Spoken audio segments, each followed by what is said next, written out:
इब्तिदा में कलाम था और कलाम खुदा के साथ था और कलाम खुदा था। यही इब्तिदा में खुदा के साथ था। सब चीजें उसके वसीले से पैदा हुई और जो कुछ पैदा हुआ उसमें से कोई चीज भी उसके बगैर पैदा नहीं हुई। उसमें जिंदगी थी और वो जिंदगी आदमियों का नूर थी और नूर तारीकी में चमकता है और तारीकी ने उसे कबूल ना किया।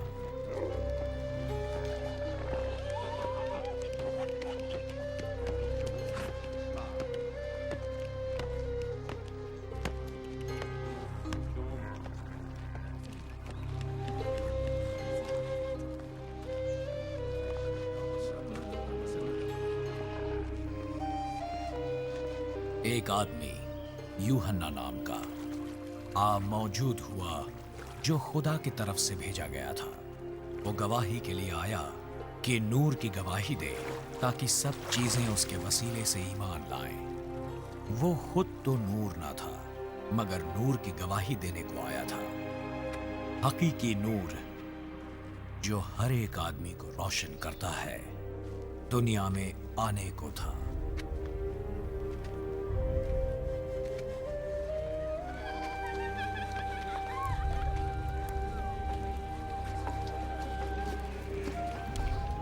वो दुनिया में था और दुनिया उसके वसीले से पैदा हुई और दुनिया ने उसे ना पहचाना।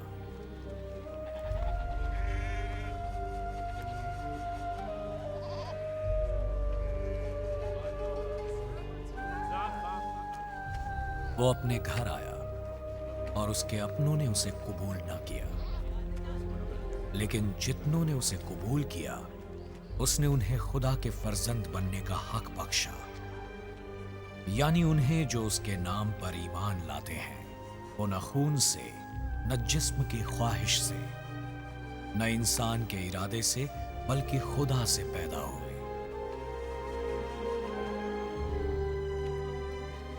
और कलाम मुजस्सम हुआ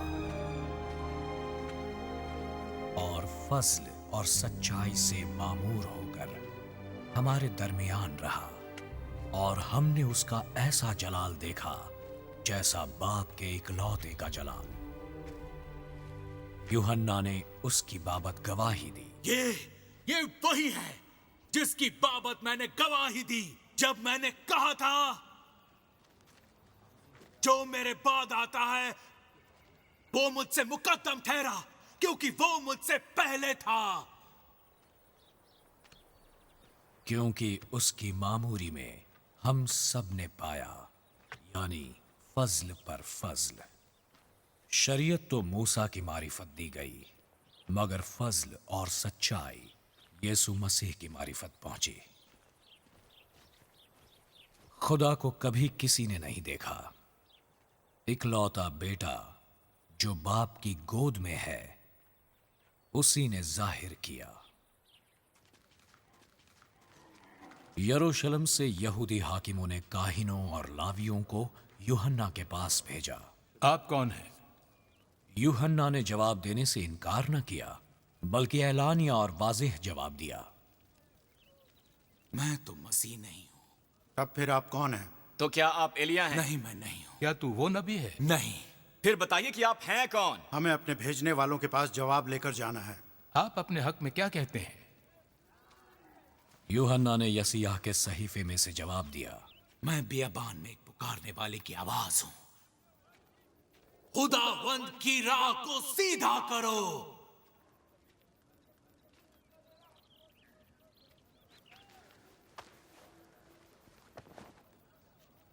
तब फिरेसियों की तरफ से भेजे जाने वालों ने यूहन्ना से पूछा, अगर तू ना मसीह है, ना एलिया है, ना नबी है, तो फिर बपतिस्मा क्यों देता है?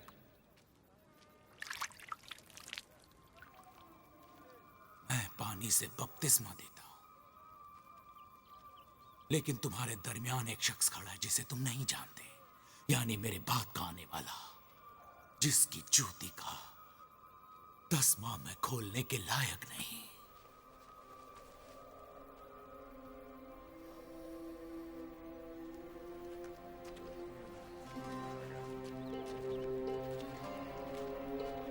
ये बातें यर्दन के पार बैत एनियाह वाक़ हुई, जहां यूहन्ना बपतिस्मा देता था।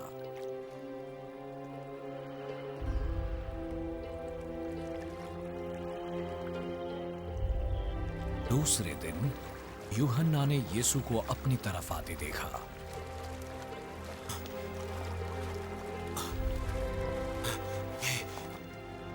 खुदा का बड़ा है जो दुनिया का गुनाह उठा ले जाता है।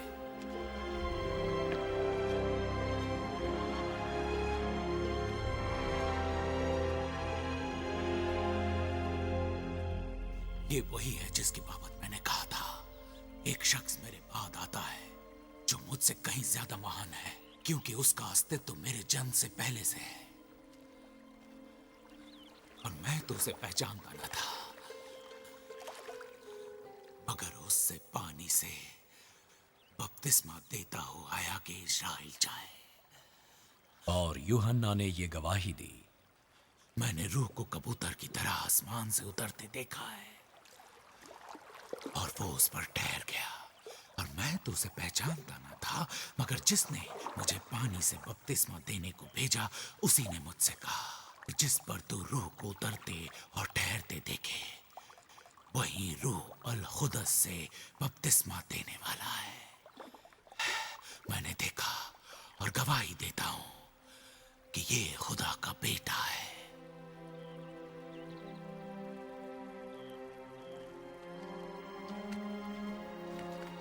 दूसरे दिन फिर यूहन्ना अपने 2 शागिर्दों के साथ वहां खड़ा था। जब उसने यीशु को जाते देखा, ये खुदा का बड़ा है। दोनों शागिर्द उसको ये कहते सुनकर यीशु के पीछे हो लिए।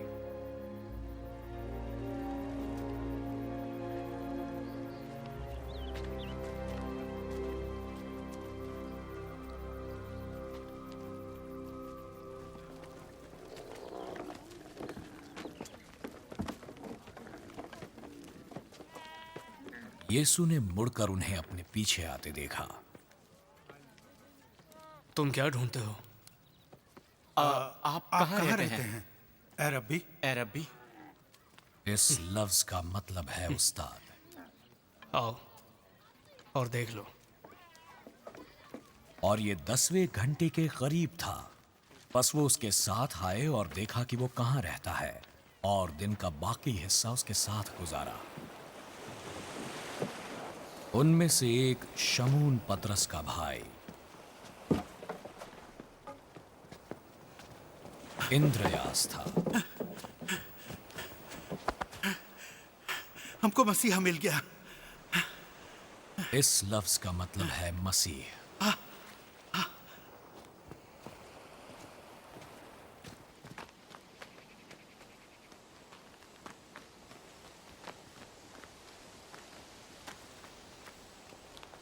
तब वो शमून को मसीह के पास ले गया।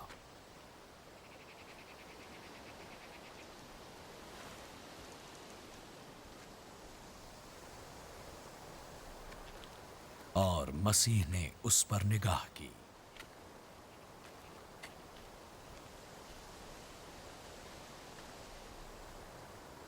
तू यूहन्ना का बेटा शमून है, लेकिन तू कैफा कहलाएगा। कैफा और पतरस का मतलब एक ही है, यानी चट्टान।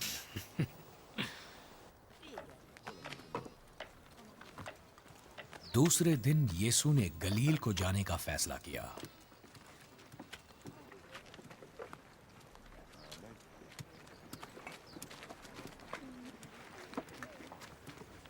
उसने फिलिपुस को पाया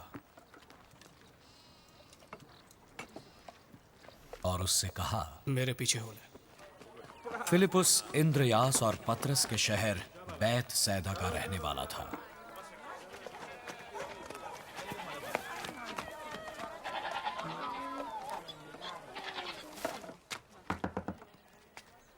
फिलिपुस नतनएल से मिला।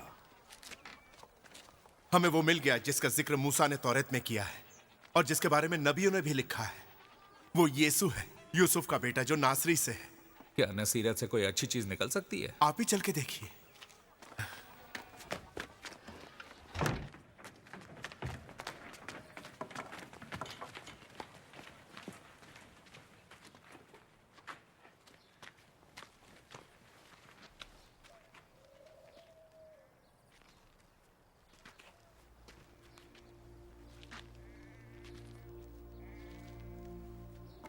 जब यीशु ने नितिनएल को अपनी तरफ आते देखा तो उसके हक में कहा, यह फिल हकीकत इसराइली है। इसमें कोई मकर नहीं। आप मुझे कैसे जानते हैं? मैंने तुझे देखा। इससे पहले फिलिपुस ने तुझे बुलाया जब तू अंजीर के दरख्त के नीचे था।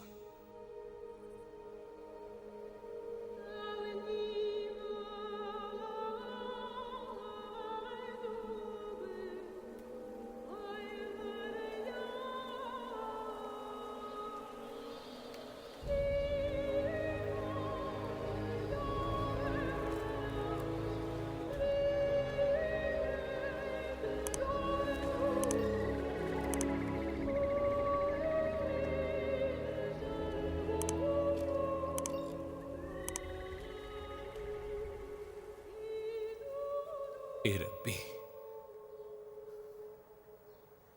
तू खुदा का बेटा है।